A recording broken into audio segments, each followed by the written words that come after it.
সেনাবাহিনী প্রধান ঢাকা মহানগরের বিভিন্ন সেনা ক্যাম্পে পরিদর্শন করেছেন। নির্বাচন সামনে রেখে মাঠ পর্যায়ে দায়িত্বপ্রাপ্ত সেনা সদস্যদের প্রস্তুতি ও ব্যবস্থাপনায় সরজমিনে পর্যবেক্ষণ করেন তিনি।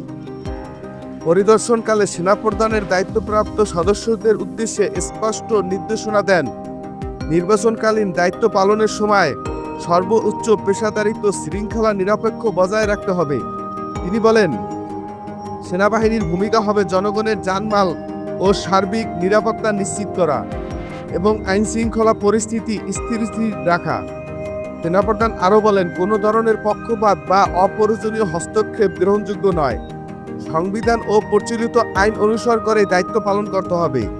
তিনি মাঠ পর্যায়ে থাকা কর্মকর্তাদেরকে সতর্কতা ও সমন্বয় এবং দ্রুত সিদ্ধান্তের গ্রহণের উপর গুরুত্বপূর্ণ করেন। একই সঙ্গে নাগরিকদের সঙ্গে আচরণে মানবিক ও ধৈর্য বজায় রাখার নির্দেশ দেন। সেনাবাহিনী সূত্রে জানায়, নির্বাচনকে কেন্দ্র করে শান্তিপূর্ণ পরিবেশ বজায় রাখতে সব ধরনের প্রস্তুতি গ্রহণ করা হয়। পরিদর্শনের মাধ্যমে দায়িত্ব পালনে সেনা সদস্যদের মনোবল আরও জোরদার হয়েছে বলে সংশ্লিষ্টরা মনে করে।